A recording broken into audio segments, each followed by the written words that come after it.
Welcome back to another recording of the Israel Connection, a live session where we unpack current events in Israel and focus on major events as part of a conversation.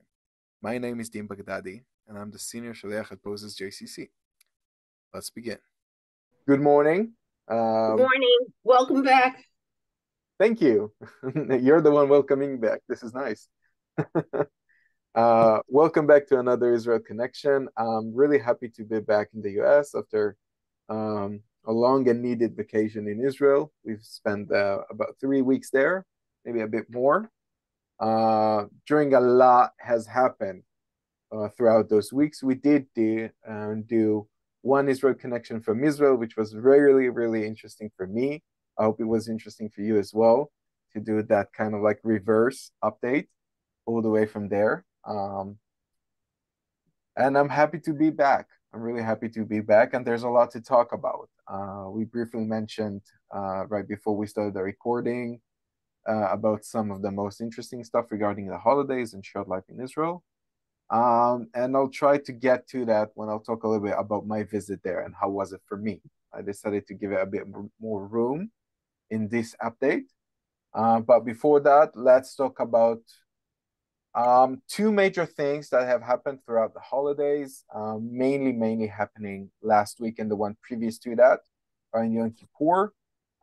And those shook every media tool in Israel. Every media agency, every newspaper had to mention that and give its own opinion about it. And I'm talking about the judicial reform, right? This is not a new thing. This is an ongoing thing for pretty much ever since the coalition has started, ever since the new government has funded.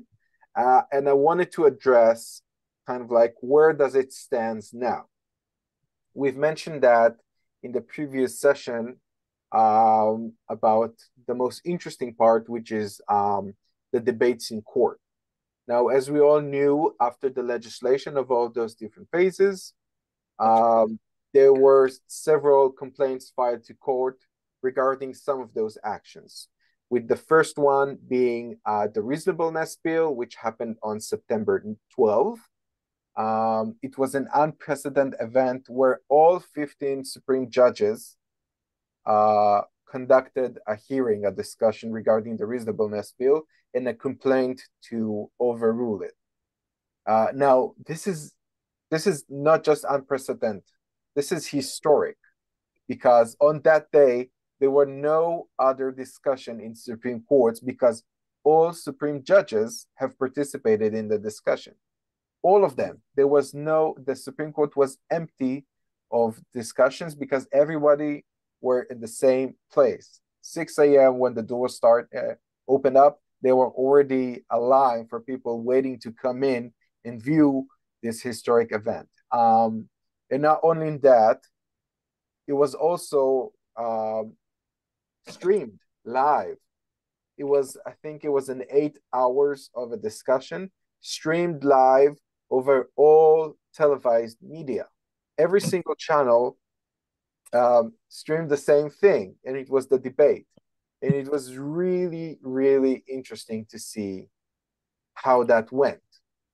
Because not only did the content of that discussion really, really interesting, we're going to dive right into that, but also the construction and the fact that not only 15 judges are part of it, but the different sides taking their turn, debating, giving reasoning, and trying to explain calmly and respectfully what did they believe in was the first time we've actually saw a valuable and truthful debate regarding to the reasonableness bill, something that we haven't saw because before that, when it was trying to be discussed in the halls of the Knesset or within the government's halls, it was always through shouting and a lot of emotion erupted mid-discussion. There was no actual valuable points made regarding to, 1, 2, 3, 4, 5, everything that's happening with it.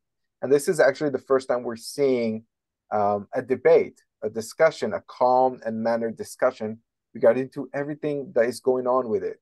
And it was so valuable that they had to go all the way back to the Declaration of Independence of Israel to try and reason from there what is the source of authority for the Knesset to then legislate.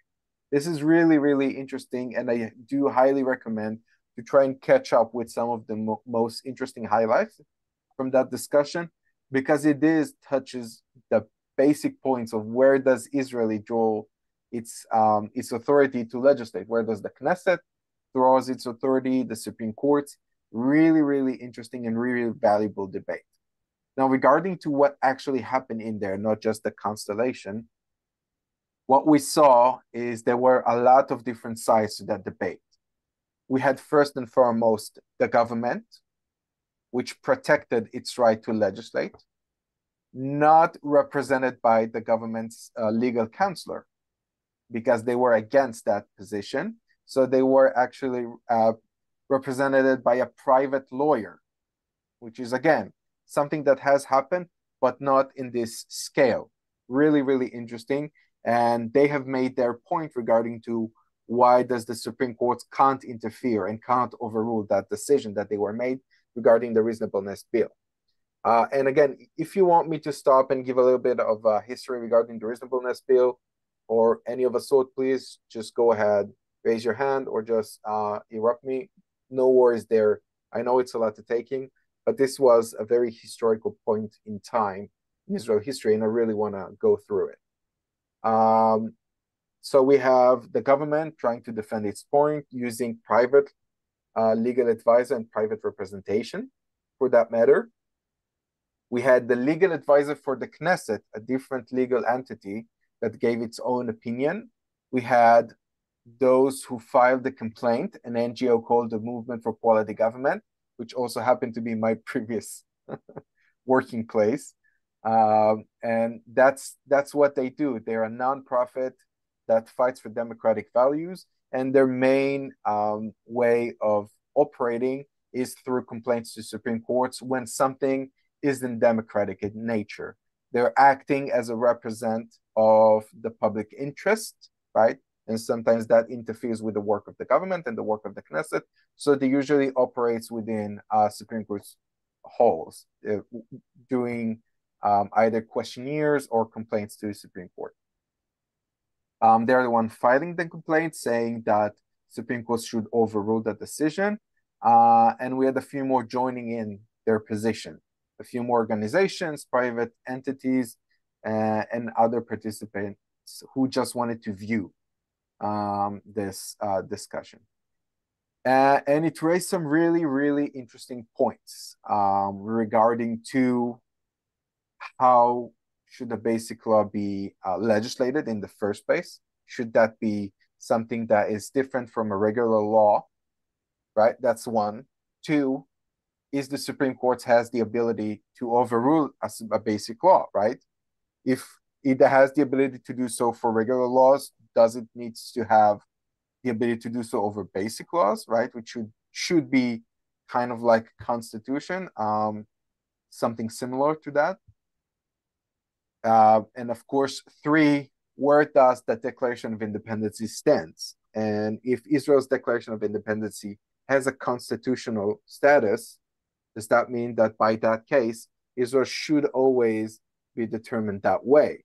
Which, again, raises a lot of really, really interesting questions. Now, I do encourage you to go back. There's too much to cover regarding that specific debate that we'll do on this Zoom, but it is a really, really interesting headlines that I encourage you to go then and look for yourself. Reach out to me. We can do it in person, of course. But that itself holds a lot of content that is really interesting regarding to the legal basics of the judicial reform, and again, the different stance between what it should be and what it does. So I encourage you to go do that. That was on September 12th. I was in Israel back then, so I just stayed at home all day and watched the debate for a few hours. I know that's not what you should be doing on a vacation, but that's what I do on vacation. I watch Supreme Court's debates. To those who make a point that I could be a nerd, I agree. But it was really interesting. I'll say that. That was September 12th. On September 28th, last week, there was the court hearing regarding to the incapacitation law, which meant to dictate when does the prime minister is considered to be incapacitated and has to be replaced by someone else. Now, previous to this government, there was no actual law giving structure to when does incapacitation takes place. It just happened. It was announced. Usually when a medical case has happened or something else, right, on the extreme level. But during this year, as part of the judicial reform, one of the laws that this coalition has passed was an incapacitation law, which tries to give structure and rules to when does incapacitation takes place.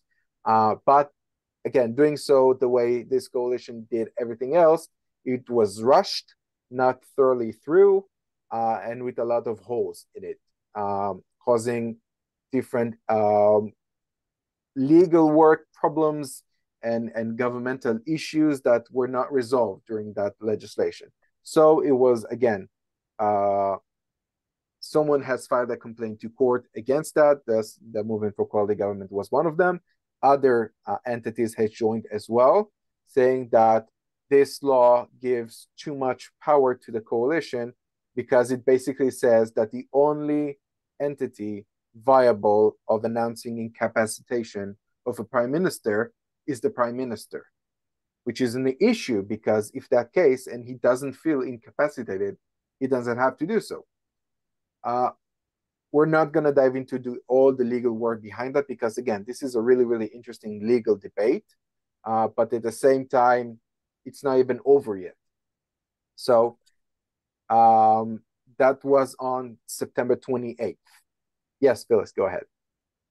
Yeah, I just want to go back for a second to the issue of the Supreme Court. Have there been other cases where the Supreme Court has overruled the Knesset? So yes, on several occasions, never on a basic law matter. Okay. So as it is right now, basic laws are not legislated differently from regular laws, okay? But there's never been a case so far where the Supreme Court has interfered with the basic law legislation and overruled it. It did overrule several regular laws, and it did overrule decisions made by ministers or ministries, okay? The government. There were some governmental actions, laws, and decisions that were overruled by Supreme Courts, never a basic law. It's not unprecedented that he's overruling some of the work of the representative branch, whether it's the Knesset or the government. Okay. Yeah, you go ahead. I was just going to say also, then the other thing is that with the second discussion, and it just went right out of my head what my question was. Never mind. Okay. Let me know if we'll get back to you. We'll just go with it. Okay. Now, an interesting piece regarding to how many times before did the Supreme Court has interfered with the Knesset. The main argument for the coalition, for people who support the reform, is that it's not about the previous cases that the Supreme Court has interfered or overruled. It's about kind of like almost an inherent fear that legislators now have that Supreme Court will overrule that decision. Now, again, that kind of like creates an unbalanced discussion, saying like, if you want to give more room, give more power to the coalition, give more power to the Knesset, then you're surely basing that on the fact that the Supreme Court has interfered in the past. But the reality is Supreme Courts rarely interferes with the work of the Knesset and the coalition. Usually it's mid-legislation using legal advisors and never through the Supreme Courts. Only in extreme cases did the Supreme Courts actually interfere. But supporters of the judicial reform are saying it's not about the times and all the different cases where the Supreme Court interferes, but the fact that legislators are fearing it because the same entity that should determine a decision is the same entity that will eventually judge in the case if they were ever to get themselves tangled in legal matters, right? It's a really, really interesting debate. And unfortunately, it's not always running as a debate, as we saw previously, but running as shouting at each other and then eventually just leaving the room with no actual resolution. And that's the first time we've seen this happening as a discussion in the Supreme Court. So again, that was on September 12th. We had the complaint about the incapacitation law happening on September 28th. And the last one, which is again another really, really interesting piece as part of the judicial reform that is now passed on to the court hall to be determined, is the selection committee. The selection committee is the way we elect judges in Israel. There's a selection committee comprised of Knesset members, coalition members, Supreme Court members, and the Supreme Court's president, and the Bar Association representatives. All of them together joining some sort of mixed political and professional selection committee, and that's the one electing judges. Now, as part of the heart of the judicial reform was to change the formation of that committee. Now, there was a lot of discussion and a lot of headlines regarding to the change of it, but there was no actual change proposed yet as a law. What did happen is that as part of the reasonableness bill that was passed, the government has also enables itself kind of like an immunity from not doing its role, from responsibility. And using that, judicial minister, Yariv Levin, has decided to just not get the committee together, not assemble the committee, and not elect new judges. This is, to some people, him not doing his job, filing complaints to court, and now court is requesting him to give an explanation to why does he not assemble the committee. He is the one who has the responsibility and the privilege to do so. It is under his authority to assemble the committee, and he doesn't do so at the moment, delaying nomination of new judges, delaying more cases to now be stuck in Supreme Courts because there's lack of judges and there's more judges needed. And the selection committee is the only one capable of doing so. So this one was supposed to be on September 12th as well, September 13th maybe. It was postponed to September 28th, giving Yariv Levin and his legal advisors more time to come up with an explanation to why didn't he assemble the committee. And now he's been giving another month to give a proper explanation to court. Well, from his side, he's not saying whether or not he did or didn't do his job, but that it is not the Supreme Court's position to even criticize what he's been doing. So at the moment, this one is set to October 22nd. Well, we'll be seeing more about this. And this is kind of like where does the judicial reform stands now. The reasonableness bill that has passed has been discussed in court, and now we're waiting for a resolution. The incapacitation law has been discussed in court, and we're going to wait a resolution for that one as well. And we're going to wait for the discussion in court regarding the Judicial Selection Committee next month. Now, this is crucial because waiting for the Supreme Court's decision and resolution also means that we'll have to see how the government is going to react. And we don't know how does that going to go. Because if the Supreme Court will decide to overrule a decision made by the Knesset, and the Knesset decide to not comply and to ignore that decision, then we're going to hit the heart of a constitutional crisis. Because at that moment, the people will have to choose whether or not they're going to go with Supreme Court or going to go with the government. Armed forces, the police, the army will have to decide which one they're going to comply to, whether it's the judges or the politicians. And this is really, really dangerous for Israel because at the moment polarity is at its peak. Maybe it's an optimistic thing to say that I think now it's in its peak and it's just going to get worse. But I haven't seen Israeli citizens being as polarized as it is right now. And it becomes almost a line that if you're against the judicial reform and you're supporting the Supreme Court, then you're also supporting Israeli democratic nature. And if you're voting for the reform and if you're supporting the government, then you're supporting Israel Jewish nature. And it almost becomes this battle over democratic versus Jewish in Israel's nature, which is really, really dangerous because that shakes the core of the basis of what Israel is, which is a Jewish democratic state. And that leads me to the other headline and the other matter that I wanted to discuss, because this was the most experienced one in Israel in the past few weeks. And the judicial reform is actually pushing people towards this Jewish or democratic debate, which is disruptive for Israel because it's supposed to be both and balanced. But it isn't at the moment. And I've gathered some of the different headlines regarding to events happening in the past few weeks in Israel, just to give you a little bit of a diving regarding to how does that actually takes place.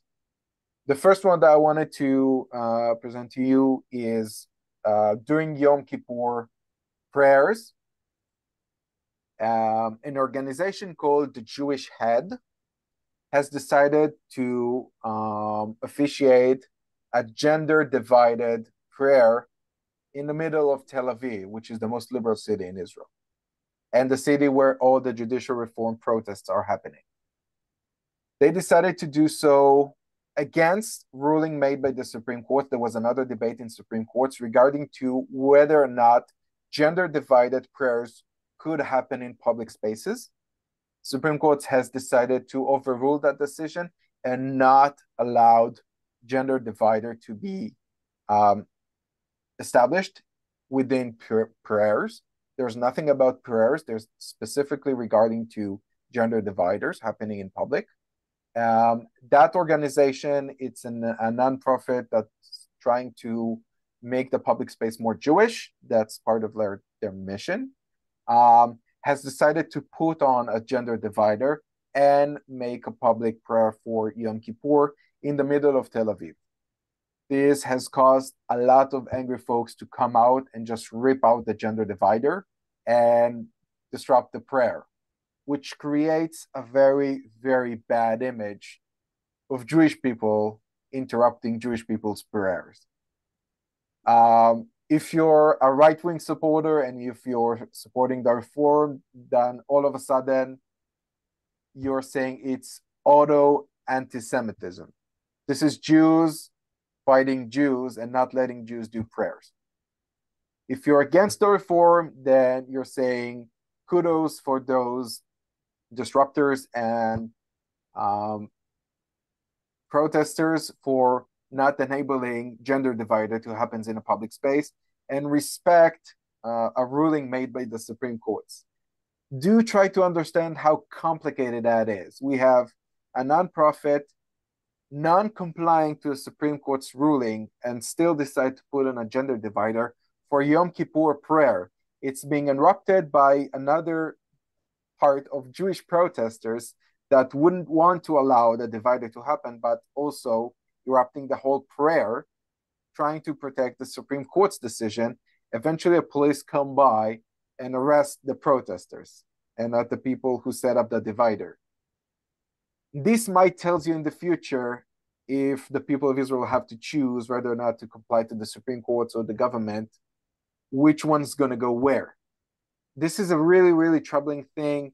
And it happens during Yom Kippur, so there was no media. It was only reported 2 days after, right?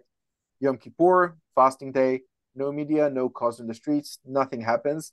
We've only heard about it for people who are either on Twitter on that day, who don't keep Yom Kippur, don't conserve Yom Kippur, or 2 days after during the media.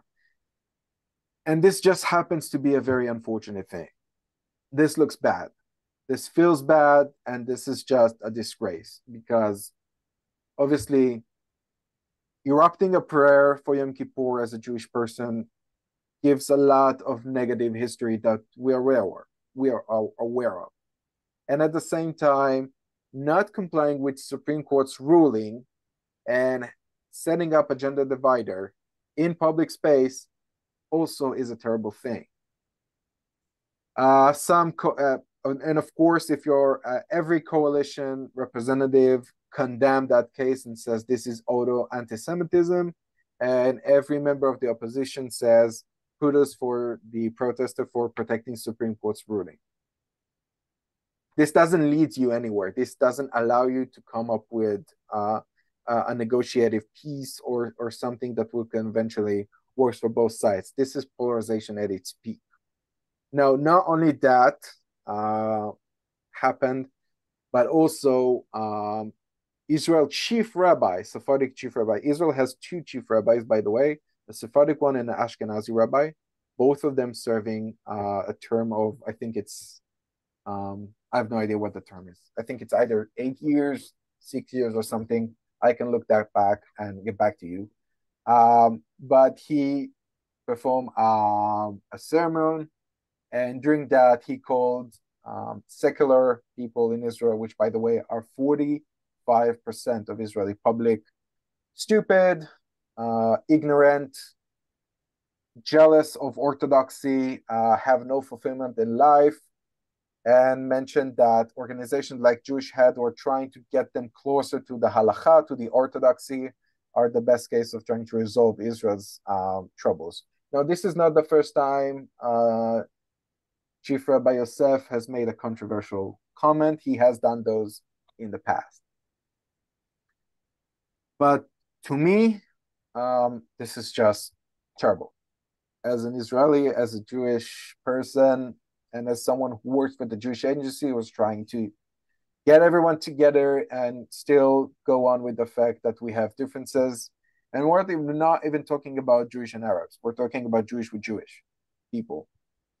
This is terrible.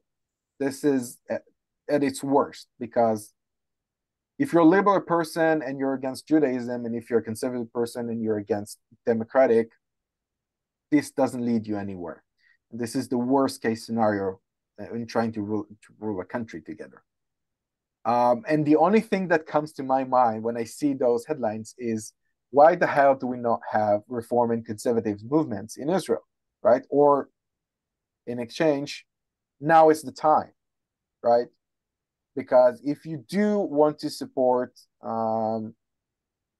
Judaism, but still be egalitarian and not support gender dividers or something of a sort, there's a solution for that. And we're not aware of it in Israel. Now, there are a few small congregation of Reform and conservative synagogues. They do.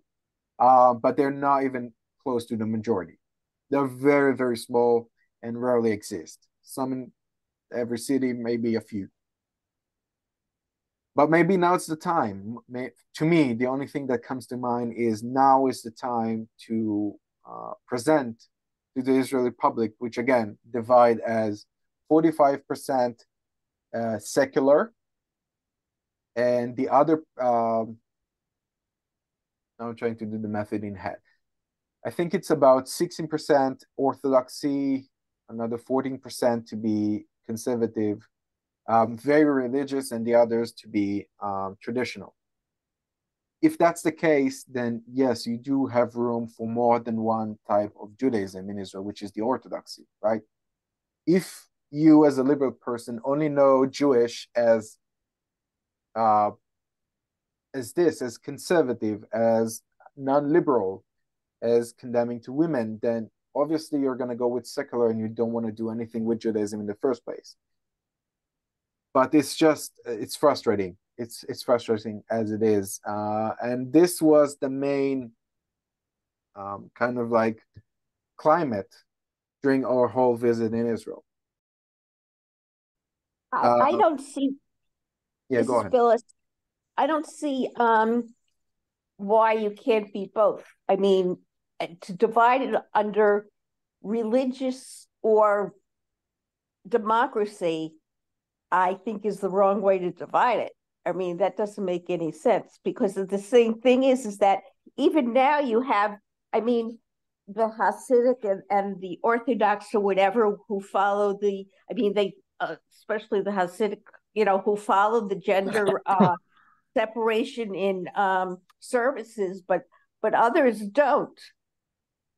So, I could see where the real right wing and the very religious see it as democracy versus Judaism, but for reform or reconstructionist or conservative or even secular Jews, I don't see as a division between democracy and Jewish. I think it could be both. So that's just my my feelings about it. Well, I know when I first saw the picture, I was just shocked and thought initially, my feeling was, why shouldn't they be able to pray the way they want without the protesters?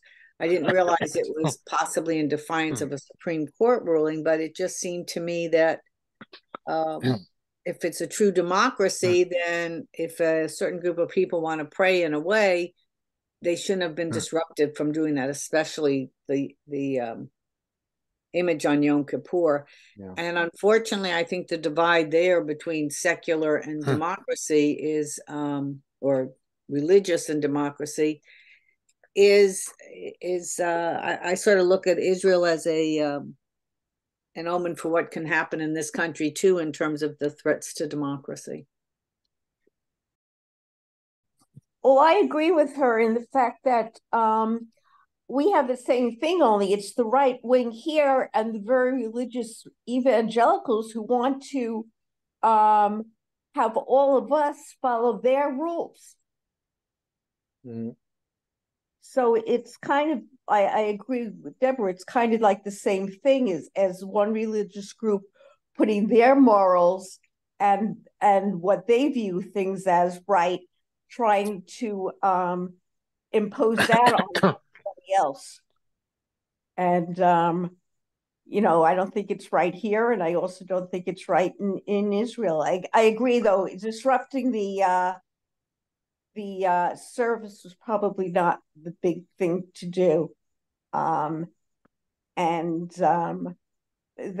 is poor response to it. But in this country, we have a supposedly a strong separation of church and state, and that seems to be a little bit watered down with the Supreme Court. I don't know if you heard this decision. I think it might have been a couple years ago. There was a football coach in the state of Washington, and the players on both teams would, if they wanted to participate, take a knee and do a prayer. Went to the Supreme Court, and the Supreme Court ruled in the coach's favor. I think that sets a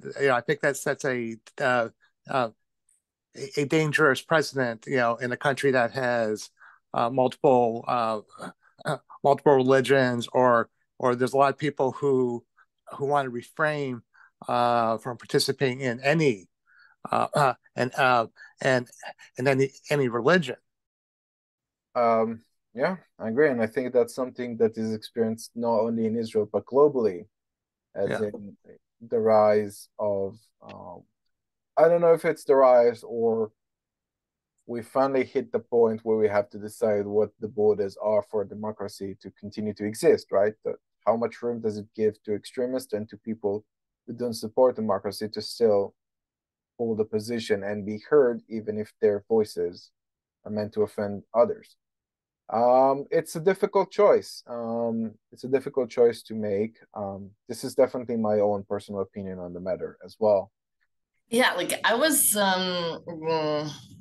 my observations on this two sides in judicial reform is that both sides. Just before that, to those of you who haven't met before, this is Zina. She's the new community engagement director for the JCC.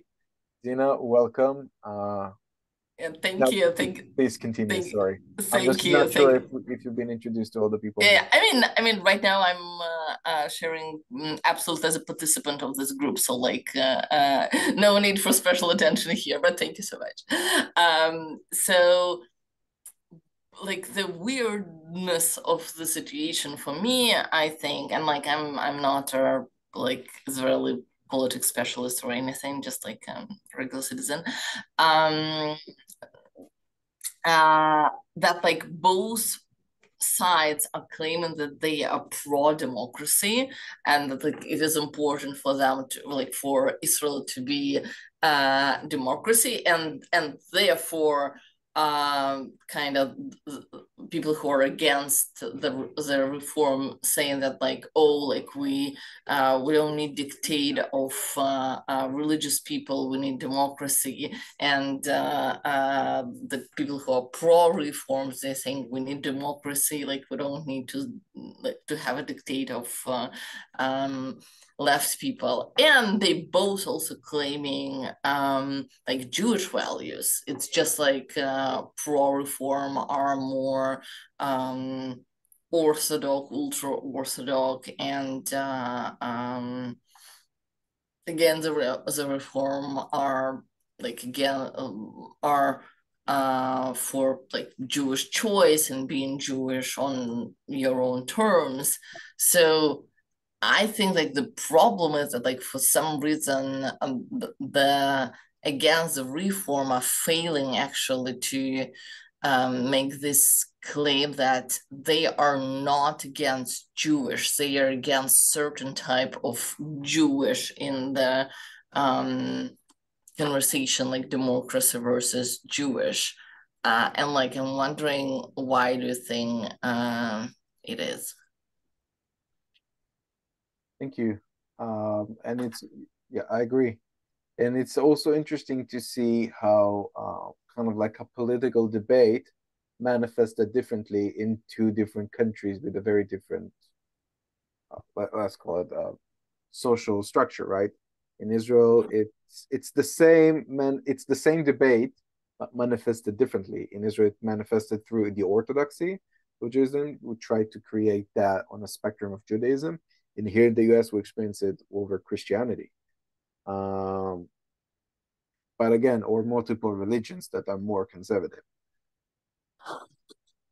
The resolution to that debate we'll only have to wait and see how will eventually be resulted. But at the moment, things looks dim in Israel. It looks very dim. But we have to remain hopeful and we have to remain optimistic that this will eventually lead to a resolution that will benefit all, which is how do we eventually going to determine that Jewish and democratic in this new environment? The environment is changing, the secular lifestyle is changing as the Jewish one.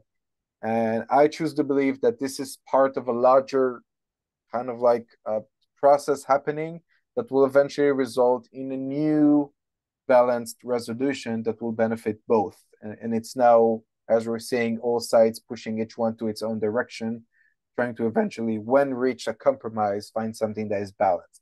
And I hope that this is the case. I choose to believe that this is what eventually this would lead to, and that will eventually benefit us all. Thank you all for joining in this session. I'm really happy to see you all. I know this was kind of like a downer when it comes to Israel politics. I hope that we'll find some more positive news in the future. I've missed you all dearly and I've missed doing those updates. So welcome back and I'm happy to be back. And I'll see you all next Monday. Have a good one.